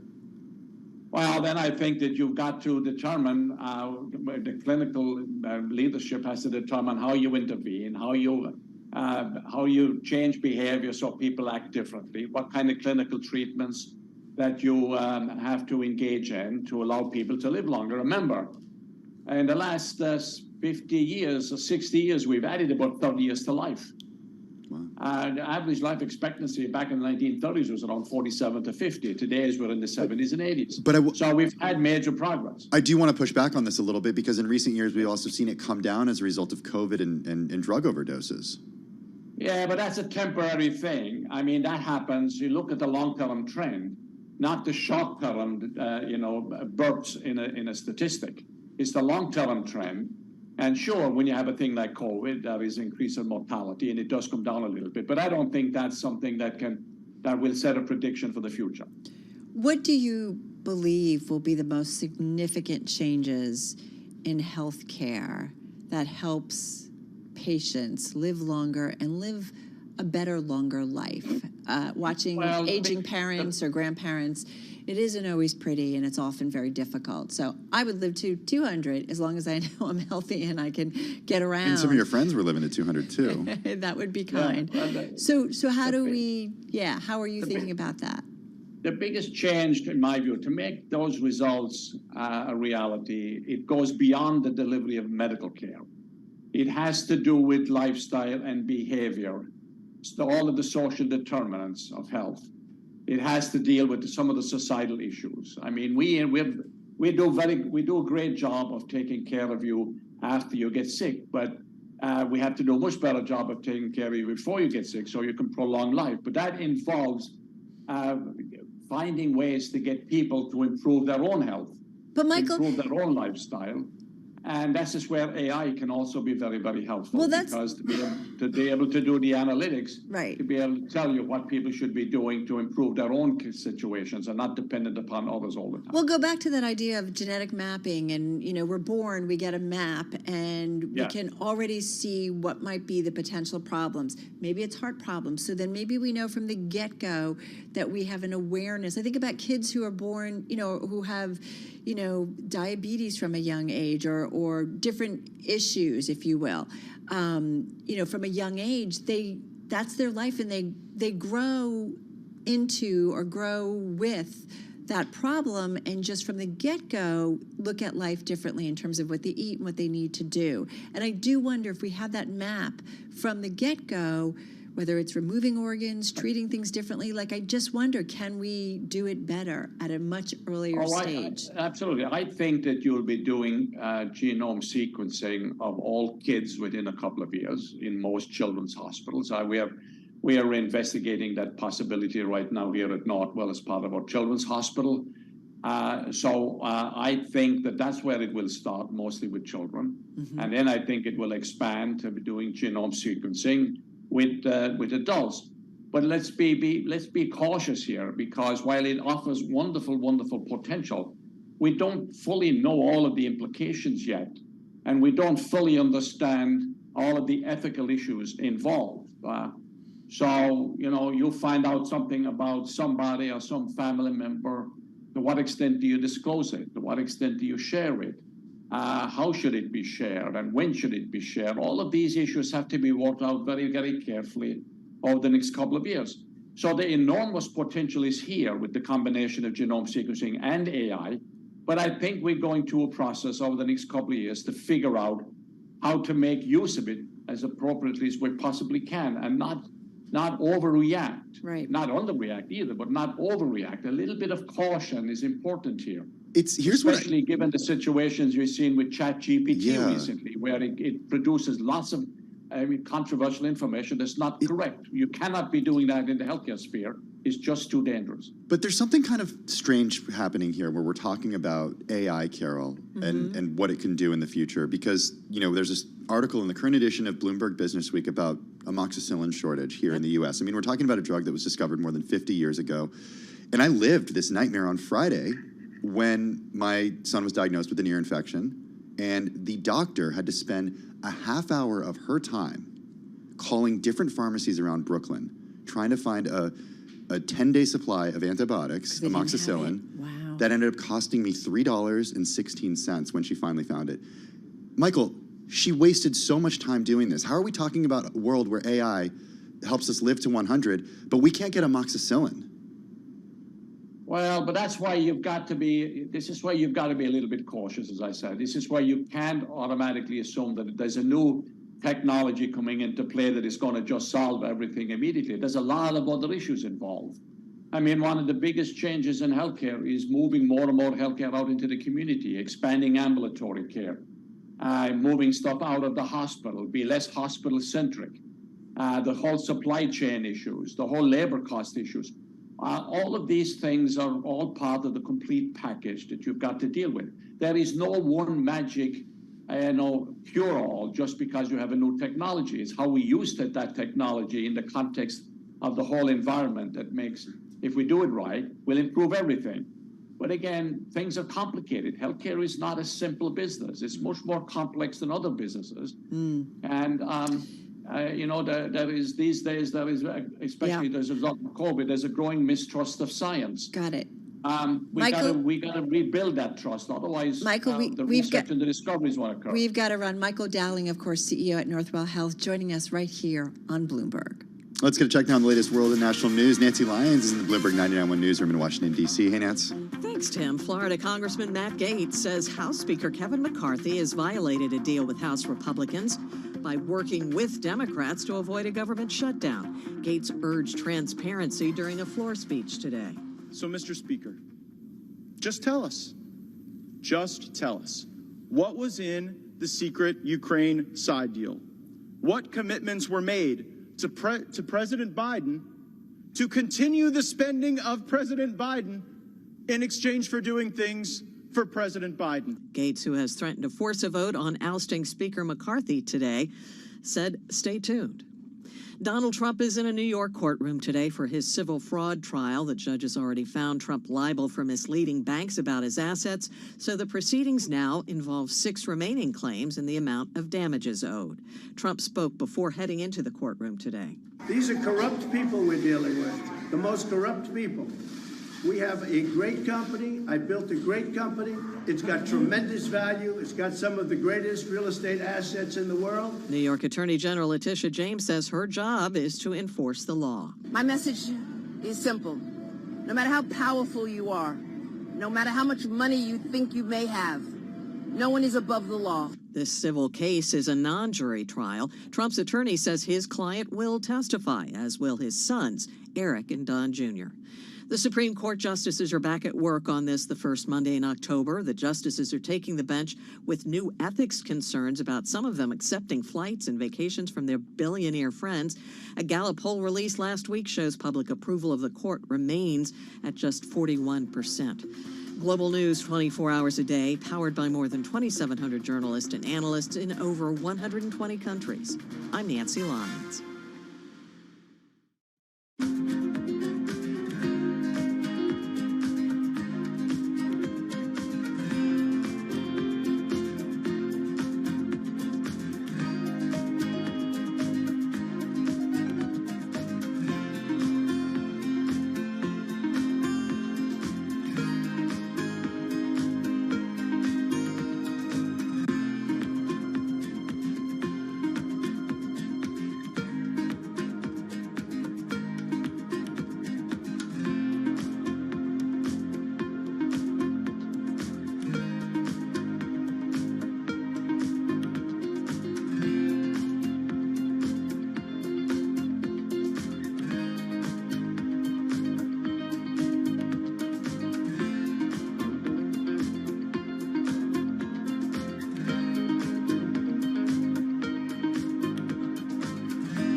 markets, headlines, and breaking news 24 hours a day at Bloomberg.com, on Bloomberg Television, and the Bloomberg Business app. This is a Bloomberg Business Flash. It's 4:40 on Wall Street. We do check markets all day long here at Bloomberg. A mixed finish for the U.S. stock market, with the S&P 500 index eking out a gain of 0.5 point on this first trading day of the fourth quarter. The Dow was lower by 74 points today, down by about 0.2%, while the NASDAQ Composite Index had an 88-point gain, up by about 0.7%. The rout in treasuries intensified today, and stocks struggled as traders digested messaging that the Fed needs to leave borrowing costs high to rein in inflation. 10-year yield 4.68%, with a 2-year 5.10%. Spot gold down $21 the ounce, down 1.1% to $18.27, while West Texas Intermediate crude back below $89 a barrel, $88.71 on WTI, lower today by about 2.3%. Well, as for the market backdrop, Lisa Erickson is head of public markets at U.S. Bank Wealth Management, and right here on Bloomberg Business Week, she told us she sees reason for caution. We're certainly closer to the end of a hiking cycle, although the exact end is yet to be unknown. But on the other hand, when we just look at overall economic activity, it certainly is slowing, and not just here in the U.S. And again, as we talk about monetary policy, it's unclear how long higher for longer is going to last. And you can hear more of that conversation with Lisa Erickson on the Bloomberg Business Week podcast. You can download it wherever you get your podcasts. Again, recapping a mixed Monday. The Dow down 74, down 0.2%. S&P up by 0.5 point, little changed on the day. NASDAQ up 0.7%, with a 10-year at 4.68%. I'm Charlie Pellet. That is a Bloomberg Business Flash. All right, Charlie, thank you so much. Well, the pandemic pause on student loan payments that lasted for more than 3 years, it has come to an end. So, Tim, starting this month, 40 million people with outstanding student loan payments that collectively exceed more than $1.6 trillion, they're going to have to start repaying them. There's a reason our markets guests keep talking about this affecting consumer spending. Well, Melissa Byrne is executive director of We the 45 Million. It's a nonprofit organization. It says it represents student loan borrowers here in the U.S. The group wants to cancel all student loan debt. Melissa joins us on Zoom from Washington, D.C. Melissa, good to have you with us. How are you? I've been better. It's a sad day knowing that the loans are turned back on, but, as it goes. I mean, did you expect this? We knew this was going to happen. I mean, I guess I had faith in, I probably was a little naive to think that once we got the president to do the loan relief back in August of 2022, that we would get that done, and then we would have an ease into repayment for the remaining 20 million people. The right-wing dark money groups going all in to kill loan relief was, a kick in the gut. And then Kevin McCarthy basically saying, we'll crash the global economy if we don't do return to repayment. It's a lot. And I think in both circumstances, it's people with loans who weren't seen as fully human. Melissa, help me out here. And we talk about this a lot in the newsroom, and I've had individuals who come up to me and say, you took a loan out. You've got to repay it. And one individual in particular said, I chose not to go to college because I saw my siblings and the debt that they took on. I took a different route, but I was concerned about repayment. What do you say to that argument? I think one thing that I say is that it is really terrible that back in the 80s, our governments, both at the state level and federal level, quit funding higher education. And they made a choice to move funding of it. If you're poor or working class or first generation college student, you have to choose between, getting an education or going into debt. And, that's not a fair situation. Like if you're 18 or 19, you don't have savings. And the idea that in our country that if your parents are wealthy, they get to give you tax-free, hundreds of $1,000s to pay for your college. And if you don't come from that kind of family, your option is debt or no college, or it's, working 3 jobs. Is the bigger issue, I took on student debt, and my parents kicked in what they could and got an award from the school and then took on some debt. And I paid back that college debt. The bigger issue, I think many would argue, is that the cost of higher education has just gotten out of control many times over, right? The rate of inflation. We've all done the stories. Is that the bigger issue? Yeah, I mean, that's the part when I first started working on this back in, I think it was 2010, and I come at this from being a borrower, from being a first generation college student. So I come at this as like an impacted person who's experienced this whole system and the shame that came from it. It took me a long time to get over my shame of having debt, that I thought we would win free college first, and then it would be a cleanup round to help the folks that are struggling. But because of the pandemic and the ability to do the pause and then try to do a cleanup after the pause via, a first round of a very we want full cancellation, but we didn't, whine and complain that we just got 10K or 20K. We were good. We saw that it helps real people, the 20 million people, and that you don't say no and you don't complain when 20 million people have a chance to have a decent life.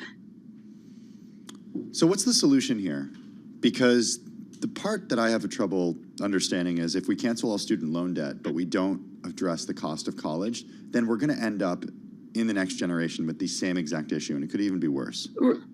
Right, which is why we need to have free public college. We need to fix the way graduate programs work. Right now, a lot of universities will offer these master's programs that are basically used to help fund the whole university. What are some examples going of that? For example, you'll see like these like random policy degree programs. Or what you're seeing now is a whole growth of, they're called online program managers, which are these online master's programs at universities. So you'll see them in social work or other kinds of programs like that. So people are going into like $200,000 of debt to get this online degree. USC in California had a big scandal around this. And then the money from that goes into just the general funds because it doesn't cost that much money to, educate somebody online. And so I think that these are things to look for. And you look at what the administration did, I think it was last week, in terms of the gainful employment regulations, and to have that also apply to graduate schools. But I think it all goes back to a value. Is like, should people, when they hit 18 or whatever age they want an education, should it be paywalled? Whether you want to become a welder or you want to cure cancer, so you need to go from like undergrad to med school. Like, should that be paywalled? And should we have it where we're subsidizing rich families via 529 programs to save for their kids' college, but not making a path for kids that are working class or middle class to be able to go on and get that education, so then they become like, functional contributing members of society, whatever that education is. If it's getting the education because you want to work at a hospital and draw blood and do that aid work. Melissa, we just have about a minute left here. If I could just pop in, because I'm curious. Many would argue that the top end of the income strata and the lower end, they're taken care of. Either families can afford it and they can do the college savings plans, or at the lower end, that's where schools provide, often pay for a big bulk of the tuition. You're talking about the middle income, I'm assuming? Like, who are the 45 million it's that the middle you and represent? lower. Yeah, it's the middle and the lower. I mean, outside of Harvard and Yale and Princeton, folks who come from, if you're going to a state school because there's been so much funding, you're still mostly going to have some debt even if you're on Pell, because unfortunately, Pell isn't pegged to the cost of college. Yeah, it's a tricky situation, and I'm playing devil's advocate a little bit because there are those who say, listen, how do you forgive when other people are paying back their loans? And I feel like Tim, many would argue that it gets to that bigger issue of just how expensive it's all become, even state schools. Not all jobs are created equal when you graduate. Absolutely. And I think that's a real issue because there's this, we're taught follow your passion, and oftentimes passions don't pay. Right. That's an issue. I mean, I could talk about this for 5 minutes. But didn't President Obama get into this, like trying to get colleges to say, you come out with this degree, here's what you're likely to make with that kind of degree. Like to give people some transparency to say, go ahead and study this. Yeah, but a lot of these people graduated before Obama was president who are still paying back student loan debt. I mean, people who graduated in 2002 are paying back student loan debt. I would argue it's just gotten way out of control in terms of how expensive it is, and making it almost impossible for many to pay back those loans in an easy way or manageable way. Melissa Byrne, Executive Director of We the 45 Million. As you can tell, it's a hot topic. This is Bloomberg.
Your company news headlines on Bloomberg Radio.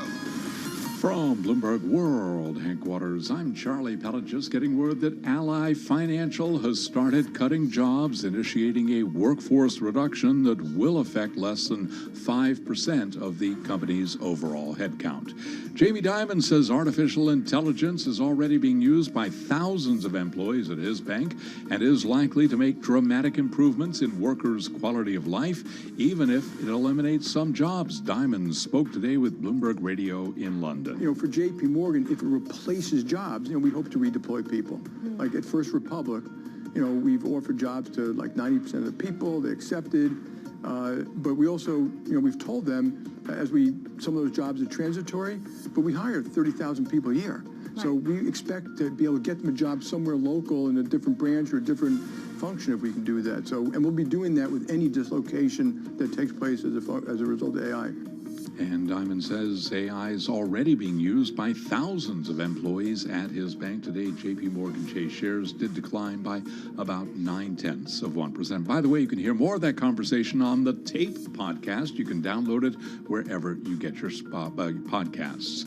Sphere Entertainment shares surged 11% today after its venue in Las Vegas opened on Friday night with a show by the rock band U2. That is the biggest gain for the stock in over a year. Smile Direct Club has filed for bankruptcy. And those are some of our top business stories at this hour, some of our top company stories. And this is Bloomberg.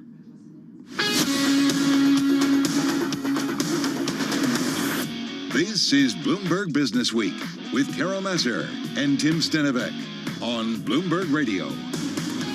It is Bloomberg Business Week. Let's get a check on the latest world of national news. For that, we go to Nancy Lyons in the Bloomberg 99.1 newsroom in Washington, D.C. Hey, Nance.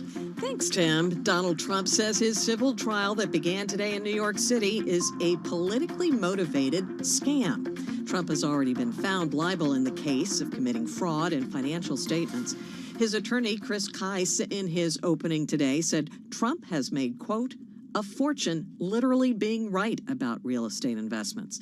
Prosecutors say Trump was lying year after year after year to banks and insurance companies.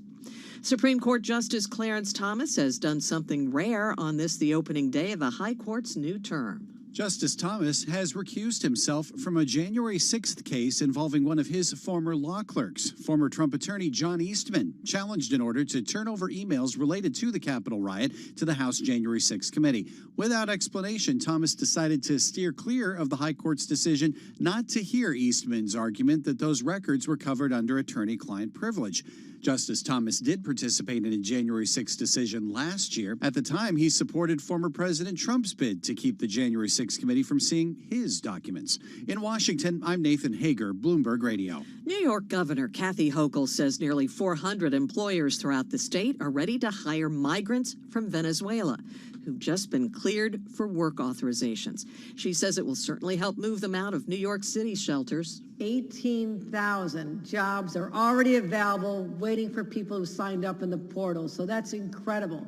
That can help solve our problems, at least be a start toward reducing the number of people who need shelter in our city. Hochul says about 25% of the jobs are in hospitality, 21% are in health or social services, and 10% are in manufacturing. Last month, the Biden administration took action to allow work permits for Venezuelans. Now Hochul is calling on the administration to include migrants from other countries. Global news 24 hours a day, powered by more than 2,700 journalists and analysts in over 120 countries. I'm Nancy Lyons. Now back to you, Carol and Tim. All right, Nance, thank you so much. Carol Master along with Tim Stenivek live here at Bloomberg headquarters in New York City. Great story on the Bloomberg by Ardina Schenker. And the headline on it, the CEO of Pringles maker says the company is studying the threat of Ozempic. Yeah, so I love how Dina writes this. She says diabetes drug Ozempic and other appetite-suppressing medications are set to help overweight Americans cut down on their calorie intake. U.S. food companies are unlikely to sit idly by. Dun, dun, dun. Fewer calories means that you're buying fewer foods. Yeah, no chips. Kellanova CEO Steve Kahane, I think it is. We're by no means complacent, he said in an interview today. This is, of course, the recently named Kellogg. You talked about this in your decliners, just completing its separation from its North American cereal business, now called WK Kellogg. Kellanova is a global snacking company. You know, Cheez-Its, Pringles, Cheez-Its. We have that here. They're really yummy. They're so good. Pringles, Rice Krispies treats.